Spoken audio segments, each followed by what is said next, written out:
Hello, everybody. Welcome to our second lesson under the subject Introduction to Terrorism and Threat Assessment. And today we shall be talking about characteristics of terrorism. And I am your trainer, as usual, Wayne. And I hope you are all in good shape. I am also in good shape, I thank God. I am moving on with my activities here. And I am ready to continue from where we left last time. So today we shall be talking about characteristics of terrorism, and we shall say terrorism can occur anywhere, at any time, and it has the potential for mass casualties and infrastructure damage. It can occur anywhere, at any time, with the potential for mass casualties and infrastructure damage. Nobody knew we would be under attack when the first attack occurred in Kenya at the Norfolk Hotel. Nobody knew we would be under attack when there was American bombing at Nairobi simultaneous in Tanzania. Nobody knew we would be attacked again in Garissa. Nobody knew we would be attacked in Kikambala, Mombasa. Nobody knew we would be attacked at the Westgate. And even at Dusit, nobody knew. And nobody knows what is going to happen next. We are constantly under the threat of terrorism. So as a private security officials, working closely with the state agencies, government agencies, we have to be on standby, always knowing that characteristics of terrorism dictate that it can occur anywhere, at any time, with the potential for mass casualties and infrastructure damage. When we talk about mass casualties and infrastructure damage, it means then there must be a well-coordinated response. A well-coordinated response. You remember we failed a little bit at Westgate. The response was not very good. We ended up losing some of our specialists, counterterrorism specialists from the military and the GSU because of friendly fire. We were not very organized. You saw how things were disorganized. The statements that were coming from the then Interior Cabinet Secretary Olelenku, who is now Jado governor, and you saw the statements that even the president himself. It was really confusion. So terrorism attacks require coordinated response, multi-agency response, because it might lead to a high number of deaths. It might lead to serious, huge damage to infrastructure. Even if the meaning of terrorism has changed over time, some of the fundamental conceptualizations of terrorism have remained remarkably consistent or constant over the decades. Terrorism, explosions, fear, target, threat, force, use of violence, murder, death, blood, these things have remained constant. Especially concepts like use of fear. Talk about the triangle. A attacking B to coerce C to change their position about them or to meet their demands. It has remained constant, and it still remains constant, and some of these concepts will remain constant forever. Why is terrorism so difficult to define? Scholars, experts who study terrorism have never agreed on a single definition. As we speak now, there are over 200 definitions of terrorism. Over 200 definitions of terrorism. Because firstly, the use of violence to educate or to rally the masses makes it very difficult to actually explain terrorism. Because to one person, a terrorist is a terrorist. To another person, a terrorist is a messiah, is a savior. So it makes it very difficult to actually define terrorism. The use of violence by terrorists to attract attention to themselves and their cause, and therefore to generate publicity that they hope they can manipulate to extract concessions from government, to intimidate or coerce governments into granting political rights that they might not otherwise have had they not used violence, still remains a mystery that they want to use force, they want to use violence to attack B to force C to meet their demands. And other people say that violence and destruction and death that terrorism causes is very much a part of terrorism. Why is it that terrorists attack people and they are not afraid to kill people? In fact, they are not afraid to die while killing other people when we talk about suicide terrorism. This subject is still widely under study and nobody has reached a conclusion. Terrorism may appear to be irrational. However, in fact, it is quite deliberate and it's quite specific. It's premeditated.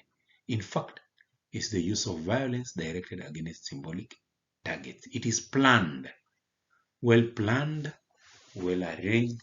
It sometimes takes a very long time to plan a terrorist attack and to execute it. It sometimes takes a very, very long time. In other words, targets that symbolize for the terrorists their enmity towards a government or their hatred of another people or another rival ethnic group. Targets. Terrorists select targets. So where you are working, you should be very careful because maybe you are under study. Your organization is under study. It has been selected as a target. The terrorists are in the planning phase, and you as a security personnel, you should be able to pick the indicators of intelligence gathering. You should be able to conduct what we call counter surveillance. There is surveillance and there is counter surveillance. Check these words. What is surveillance and what is counter surveillance? So you have to be very proactive because we say the nature of terrorism, the characteristic of terrorism is that it can happen anytime. Attacks can happen anytime. Attacks can happen anywhere. Attacks can target anybody. So you, as a security expert, you should be able to pick those indicators. For terrorists, it is not so much the victim that's important as much as or even the target. What is more important to them is the target audience. Target audience. We spoke about the global news network being a double-sided sword. It informs us, it gives us the information. However, on the other hand, it helps the terrorists in recruitment. It helps the terrorists in planning. It helps the terrorists in identifying which are the soft targets. The social media networks, the global media networks plays a very important role in supporting terrorism in one way or the other. Also, that is why a term like propaganda for the deed that originated in the 19th century remains such an inherent part of terrorism, in that terrorism is a form of violent communication. A form of violent communication is a form of violence used by individuals who could not hope to confront more powerful governments on their own, but instead are using violence, and especially the fear and intimidation that comes from that violence, to achieve their political aims or ideological aims. Violence, violent communication. In many persons' definitions, at the heart of terrorism is the fact that it is directed against innocent civilians. It is directed against innocent civilians. In other words, it's this feeling of helplessness that almost anyone who happens to be in the wrong place at the wrong time can become a victim of terrorism. Those who are at Westgate enjoying their coffee when the attack occurred, we can say they were at the wrong place at the wrong time and they became victims. Those who had just reported to work at Dusit D2, the reception, there's a lady who died at Dusit D2. I don't want to mention her name, but we worked with her at Tribe. I was one of the security managers at Tribe for 5 years, Tribe Hotel Village Market. And there's a lady we worked with, but then she joined Dusit and she died in the attack. She had just reported for duty, so she found herself in the wrong place at the wrong time and she became a victim. In other words, if you don't agree to what the terrorists want, the violence will continue and more innocent lives will be lost. I am sorry to say that. If you don't agree to what the terrorists want, the violence will continue and more innocent lives will be lost. Look at it this way. Even if you agree to what they want, the violence will continue and more innocent lives will be lost. They say if you find yourself in a difficult situation where you cannot hide, you cannot run, the only thing you have to do is to fight back. Keep those words in mind. If you ever find yourself in a difficult situation, you cannot run, you cannot hide, the only thing you can do, my friend, is to fight back, because you're gonna not die just being there. You better make an effort. Maybe your effort will save your life and the life of others. That is why security agencies, security professionals, we put our life on the line. Each and every day, we put our life on the line. And that is why we are developing security professionals. So you know, what action do I take if there is an attack at my workplace? Or if there is an attack near me? What actions do I take as a trained security professional? And that's how terrorists seek to spread their fear. And it's also how they seek to intimidate governments into acceding to their wishes. This is fear itself. I really don't know what this is, but you can see it is something that sends fear into you.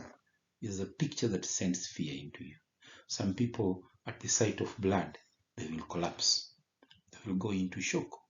Some people cannot even stand the sight of a little blood. So you can imagine being in a situation where people have been shot, people are dead, some people are still alive, some people are still crying, some people need help, some people are bleeding. These kind of situations, your chances of going into shock are very high. And you know, when you go into shock, you are likely to lose consciousness and your chances of death are very, very, very high. So terrorism causes fear, immense panic, immense outrage into the population.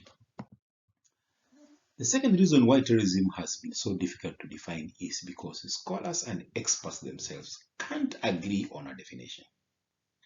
The problem was very clearly demonstrated during the 1980s, arguably at the height of modern international terrorism, when a survey was conducted of 100 leading experts of the field. 100. And the results?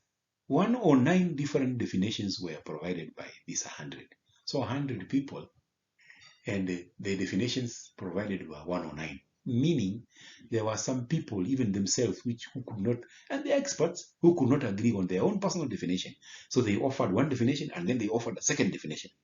Meaning that at least 9 of the experts couldn't themselves on their own agree on how to define terrorism.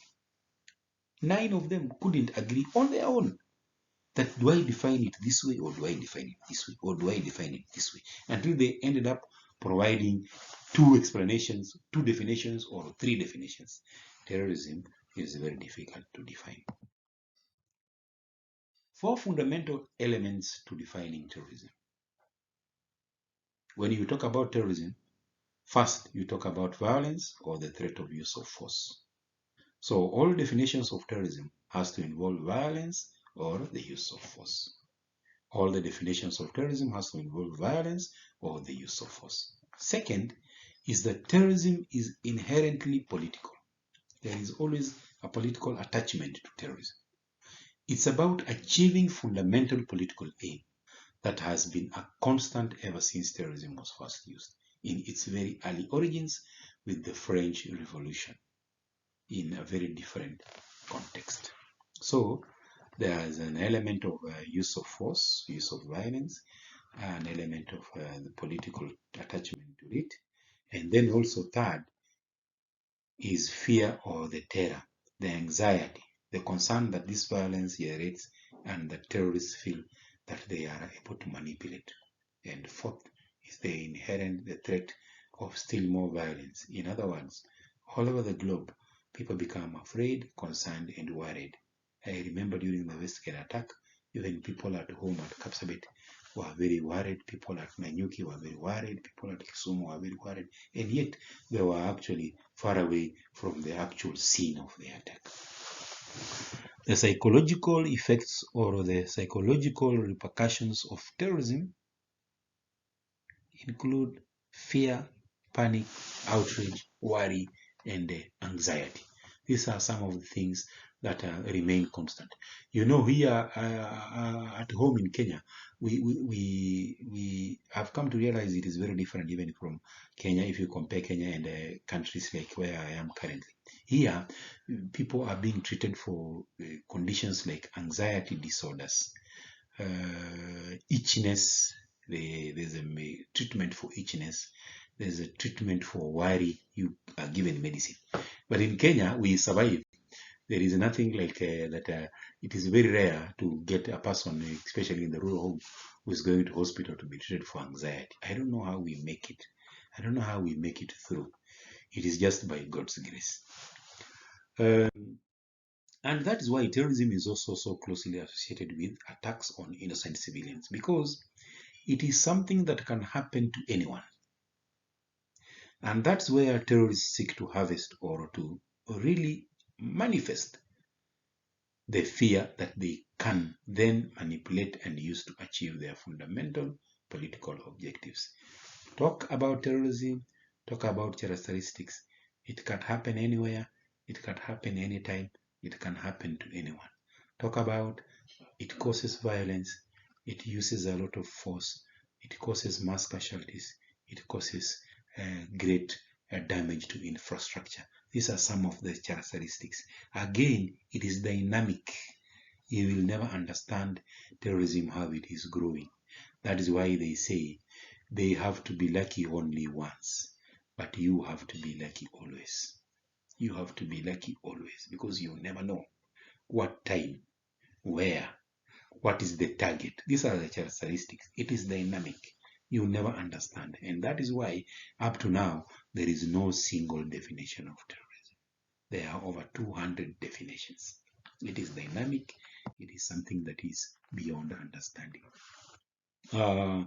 We have come to the end of this second lesson. I hope that you have learned something from this session, and we will continue progressively as we go up. Remember, as I said earlier, I'm going to approach this course in such a way that I want you to be able to understand what is your role and what is your importance in counterterrorism, and how can you be of benefit. How can you protect yourself? How can you protect other people? How can you protect other employees? Because that is the role of security experts. That is the role of security professionals. That is your role. Thank you very much. We will continue to the next lesson later. Thank you and bye-bye. See you.